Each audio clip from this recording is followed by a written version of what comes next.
Hey guys, welcome back to my channel. तो आज हम स्टार्ट करेंगे part 2 of barriers to communication. इससे पहले वाली वीडियो में मैंने आपको सोशियो साइकोलॉजिकल बैरियर्स तक कवर अप करवा दिया था। आज हम स्टार्ट करने वाले हैं फर्दर बैरियर्स की तरफ। ठीक है, तो चलो स्टार्ट करते हैं। तो अब देखते हैं कि कल्चरल बैरियर क्या होता है। If employees from different cultural backgrounds work for the same organization, a huge barrier in communication could arise. The same symbols or actions can stand for separate things to people belonging to different cultures. तो देखो अब जैसे एक organisation है, उसके अंदर हर तरीके की मेंटालिटी के लोग होते हैं। ठीक है, सबके अपने अपने डिफरेंट बिहेवियर होते हैं, डिफरेंट अंडरस्टैंडिंग होती है। ठीक है, अलग अलग मेंटालिटी के लोग होते हैं, अलग अलग कल्चर से जो है बिलोंग करते हैं। ठीक है, सबका अपना अपना कल्चरल बैकग्राउंड होता है। ठीक है, तो फिर अब देखो जो डिफरेंट कल्चर से अगर आप बिलोंग करते हो तो आप की जो है डिफरेंट मेंटालिटी होती है, डिफरेंट थिंकिंग होती है। तो यहाँ पर यही लिखा है कि अगर मान लो जो एम्प्लॉय है वो डिफरेंट कल्चरल बैकग्राउंड से जो है बिलोंग करते हैं और एक ही ऑर्गेनाइजेशन के अंदर काम करते हैं, तो इससे क्या होता है, इसमें ये आपको प्रॉब्लम राइज होती है कि एक पर्टिकुलर जो वर्ड मान लो या पर्टिकुलर सेंटेंस का जो मीनिंग आपके कल्चर में उसका मतलब जो है कुछ और माना जाता है और सामने वाले के कल्चर में जो है उसका मतलब कुछ और माना जाता है। तो जब आप कम्युनिकेट करोगे आपस में, तो फिर जब आप उससे कोई चीज़ कम्युनिकेट करो तो वो उसको अपने कल्चर के अकॉर्डिंग समझेगा और उसका कुछ और मीनिंग ले जाएगा। तो यहाँ पर क्या लिखा हुआ है कि जो सेम सिंबल होते हैं या फिर मान लो कोई एक सेम एक्शन होता है, वो अलग अलग तरीके से समझ लिए जाते हैं लोगों द्वारा, जो अलग अलग कल्चर से डिपेंड करते हैं ना, तो उनके द्वारा अलग अलग तरीके से उनको समझ लिया जाता है। तो इससे क्या है, अलग अलग मीनिंग एक ही बात के निकल जाते हैं और इससे हमारा कम्युनिकेशन बैरियर जो है वो अराइज होता है। अभी जैसे एग्जांपल देखें तो देखो यूएसए में क्या होता है, लोगों को अच्छा लगता है कि उनको जो है उनके पहले नाम से लोग बुलाएं। ठीक है, जैसे कि उनका जो भी फर्स्ट नेम, मैं सिर्फ आपको एग्जांपल देके बता दे रही हूँ। एग्जांपल राहुल हो गया, एग्जांपल रोहन हो गया या फिर अदिति हो गया, तो उनको पसंद है कि उनको उनके पहले नाम से बुलाइए। तो मैंने इंडियन नेम आपको बता दिए।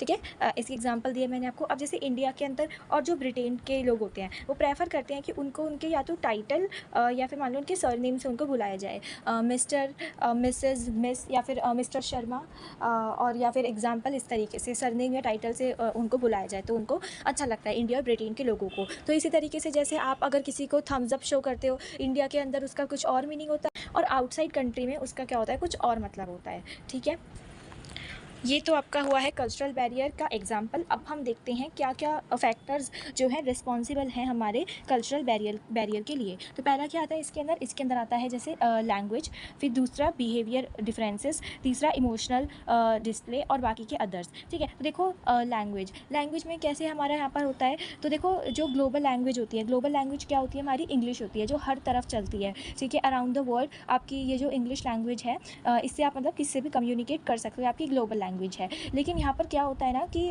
जैसे हम डिफरेंट कल्चर से बिलोंग करते हैं तो हमारी खुद की अपनी नेटिव लैंग्वेज होती है।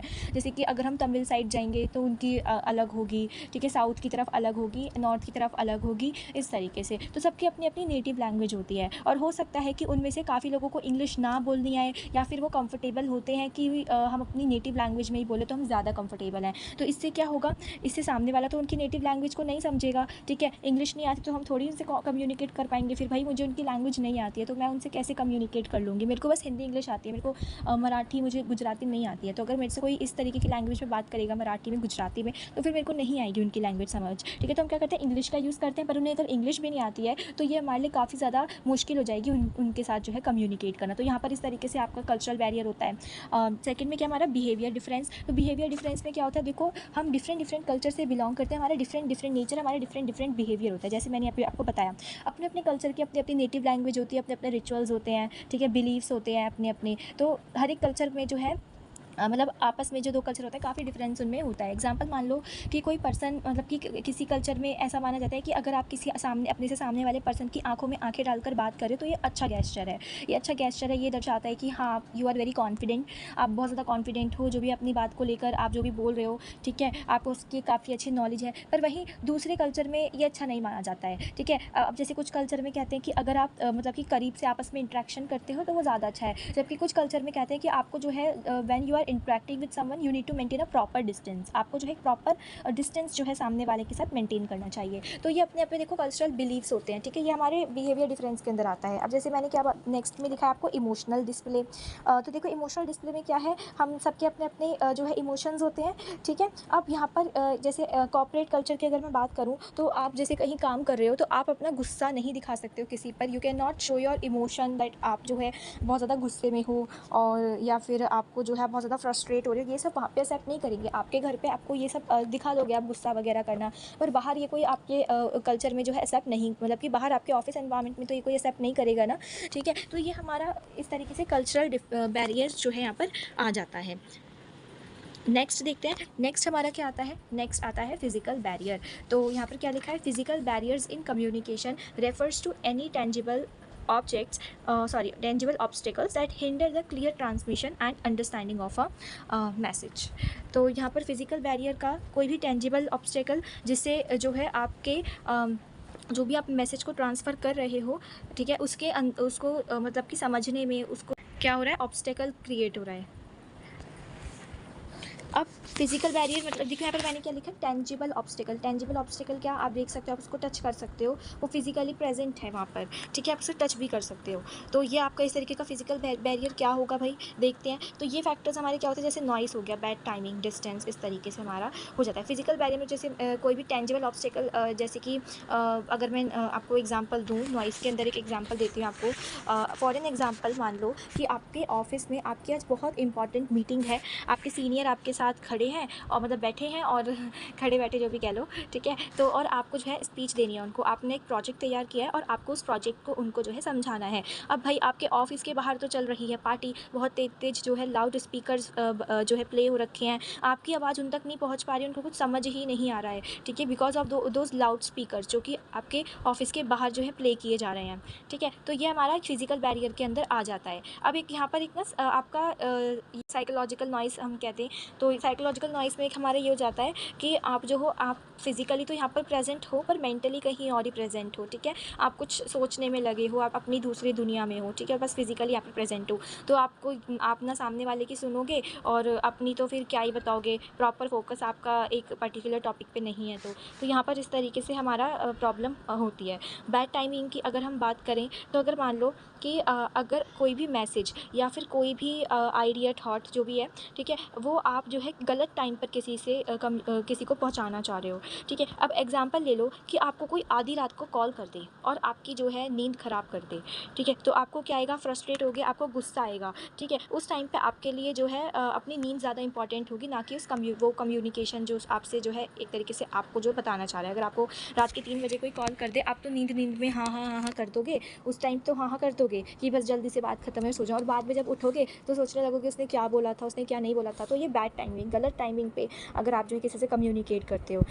थर्ड क्या हमारे डिस्टेंस यहाँ पर क्या आता है। अब देखो देखो, अब जैसे आप फेस टू फेस किसी से कम्युनिकेट करोगे तो वो आपके लिए ज़्यादा सही रहेगा, ठीक है। ज़्यादा सही कैसे रहेगा, सामने वाले के एक्सप्रेशन देख पाओगे, सामने वाले को मतलब कि अच्छे से समझ पाओगे कि उसको आपका दिया हुआ मैसेज समझ आया है या नहीं आया है तो कितना आया है, नहीं आया तो क्या समझ नहीं आया है। एट द सेम टाइम आप जो है उसको करेक्ट कर सकते हो अगर गलत कुछ समझ में आया है।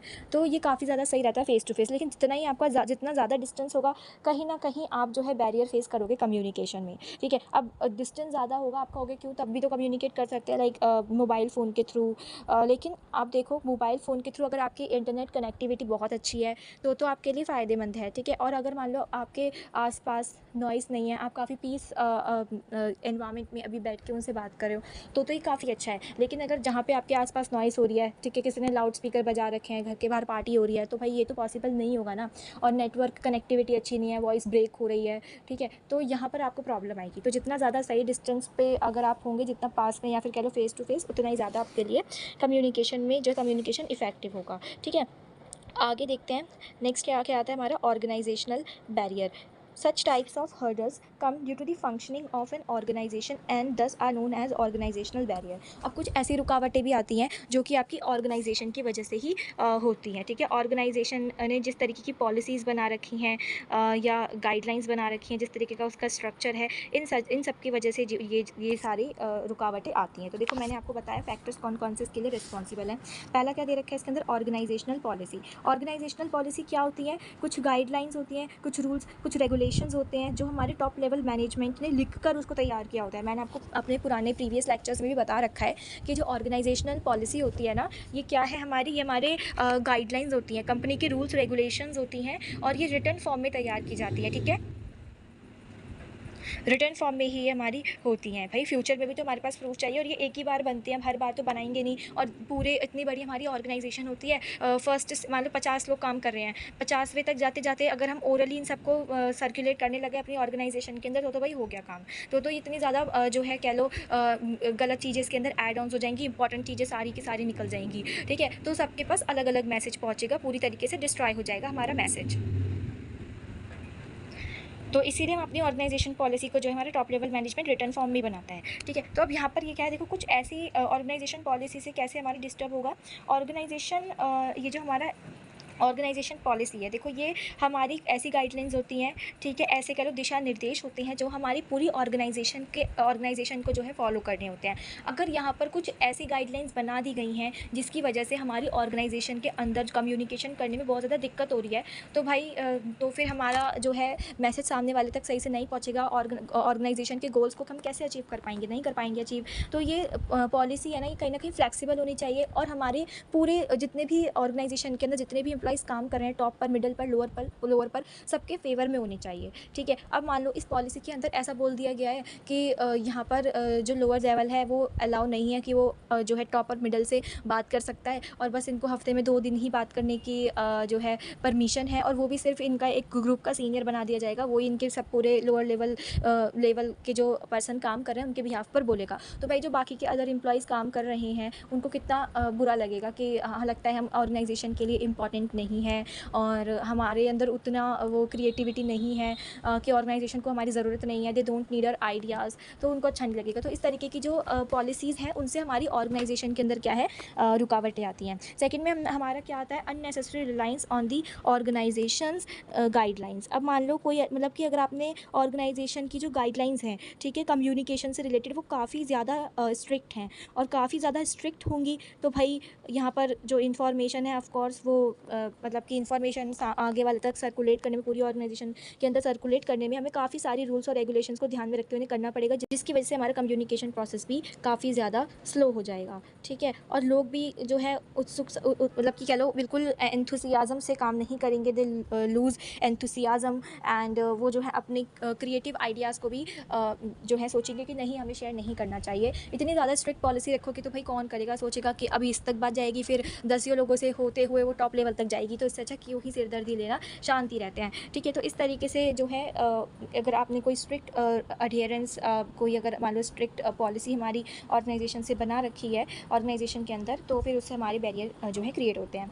थर्ड में क्या आता है, structure of the organisation. Structure of the organisation के अंदर क्या है, अगर मान लो जो आपका स्ट्रक्चर है ऑर्गेनाइजेशन का वो किस तरीके का है कि जो इन्फॉर्मेशन है वो डिफरेंट हिरार्चिकल लेवल से होते हुए जो है पास ऑन होगी। अब देखो भाई कितने सारे तो लेवल होते हैं, टॉप, मिडल, लोअर, इसके अंदर भी कितने सारे पोजीशंस पर लोग काम करते हैं। हर एक पोजीशन से अगर होते हुए हमारी ऑर्गेनाइजेशन के अंदर जो इन्फॉर्मेशन है वो फ्लो होगी, तो भाई क्या होगा, ऑल्टर हो जाएगी और डिस्ट्रॉय हो जाएगी, यानी कि बहुत सी गलत चीज़ें उसके अंदर ऐड हो जाएंगी और जो इंपॉर्टेंट चीज़ें हैं वो निकल जाएंगी, सारी की सारी इन्फॉर्मेशन जो है वो डिस्ट्रॉय हो जाएगी। तो स्ट्रक्चर शुड बी प्रॉपर। हमारी ऑर्गेनाइजेशन का जो स्ट्रक्चर है वो काफ़ी ज़्यादा जो है अच्छे से बना होना चाहिए, काफ़ी ज़्यादा अंडरस्टैंडिंग के साथ, काफ़ी ज़्यादा बहुत ज़्यादा रिसर्च के बाद, काफ़ी सारे लोगों के ओपिनियंस को लेने के बाद एक प्रॉपर मतलब बेसिकली प्रॉपर होना चाहिए। सुपीरियर सबऑर्डिनेट रिलेशनशिप क्या है, काफ़ी ज़्यादा रिजिड है। यहाँ पर जो स्टेटस डिफरेंस है वो काफ़ी ज़्यादा है, अब आप यहाँ पर जो है, अब देखो सुपीरियर अपने आप को सुपीरियर इतना मानेगा और सबऑर्डिनेट की तो वो सुनेगा ही नहीं। कोई भी वैल्यूएबल सजेशन देना, ठीक है, जूनियर और सीनियर के बीच में कोई भी फीडबैक वगैरह, तो इन सब का एक तरीके से फ्री फ्लो मूवमेंट नहीं हो पाएगा। तो इससे हमारा ऑर्गेनाइजेशन के अंदर क्या है, हर्डल क्रिएट होगा। फिर हमारा क्या आता है, wrong choice of medium of communication. अगर मान लो हमने देखो बहुत सारे चैनल्स होते हैं जिसके थ्रू हम अपने कम्युनिकेशन को जो है जिसके थ्रू हम सामने वाले से कम्युनिकेट कर सकते हैं। Example face to face conversation हो गया, ओरल कम्युनिकेशन हो गया, रिटन कम्युनिकेशन हो गया, ठीक है, या फिर हम टेलीफोन, ईमेल या फिर ऑडियो विजुअल कम्युनिकेशन के थ्रू, मतलब कि ऑडियो विजुअल के थ्रू कम्युनिकेशन जो है कर सकते हैं। तो बहुत सारे मीडियम होते हैं और हर एक मीडियम जो है हमारा मतलब डिफरेंट सिचुएशन के अकॉर्डिंग हम उसको अप्लाई करते हैं कम्युनिकेट करने के लिए। अब जैसे कि मान लो कि सेल्स पर्सन है, ठीक है, वो क्या उसको क्या है अपने क्लाइंट को कन्विंस करना है कि आप हमारे प्रोडक्ट को जो है ख़रीद लो। तो इसके लिए भाई वो फ़ोन पे करेगा तो उसको काफ़ी प्रॉब्लम आ सकती है। वहीं अगर वो उसी चीज़ को फ़ेस टू फ़ेस उससे कम्युनिकेट करता है तो उसके लिए फ़ायदेमंद रहेगा। इसी तरीके से अगर कोई पॉलिटिशियन है, उसको अपील करनी है बहुत सारे ग्रुप ऑफ पीपल से, लार्ज मास ऑफ पीपल से, कि उसको जो है वोट दिया जाए, आप जो है मेरे को वोट दीजिए, तो भाई वो ऐसा जो है फ़ेस टू फ़ेस ही तो करके कर पाएगा। भाई अब ऐसा तो है नहीं कि सबके लिए एक ऑडियो छोड़ देगा, ऐसा तो नहीं बात बनती ना। फ़ेस टू फ़ेस होगा तो ज़्यादा उसके फेवर में वर्क करेगा। तो ये मीडियम ऑफ चैनल भी ज़रूरी होता है कि हम सही चूज़ करें, ठीक है। अदरवाइज़ हमारी कम्युनिकेशन जो है मतलब सामने वाला या तो इंटरेस्ट नहीं लेगा, फ़ेस टू फ़ेस होगा तो अच्छा होगा। तो ये हमारा सिचुएशन पे डिपेंड करता है, हमें सही मीडियम जो है लेना चाहिए। रॉन्ग चॉइस अगर आप करोगे मीडियम की तो वो आपके लिए आपको जो है आगे एक तरीके से बैरियर क्रिएट कर सकता है। नेक्स्ट हमारा क्या आता है, टेक्नोलॉजिकल बैरियर्स। तो although technology has improved communication process by leaps and bounds, it can act as a hurdle to communication. तो भाई देखो टेक्नोलॉजी वैसे तो हमारी बहुत काम करती है, हम इतने डिस्टेंस पर होकर भी सामने वाले तक अपने मैसेज को पहुंचा सकते हैं। अगर हम दूसरी कंट्री, दूसरे स्टेट में हैं, तब ये टेक्नोलॉजी हमारा बहुत काम करती है, ठीक है। लेकिन इसके कुछ हर्डल्स भी हैं, कुछ प्रॉब्लम्स भी हैं जो ये कम्युनिकेशन में अराइज करती है। कौन कौन से हर्डल हैं? Use of obsolete technology. अब मान लो आप क्या हो, ऑब्सोलेट टेक्नोलॉजी मतलब कि कोई ऐसी मतलब कह लो टेक्नोलॉजी का इस्तेमाल कर रहे हो जो आउट ऑफ डेट हो चुकी है, जिसकी डेट निकल चुकी है, आप उसको यूज़ कर रहे हो। जैसे खाने का सामान होता है, डेट निकल जाएगी, उसके बाद यूज़ करोगे तो वही नुकसान करेगा।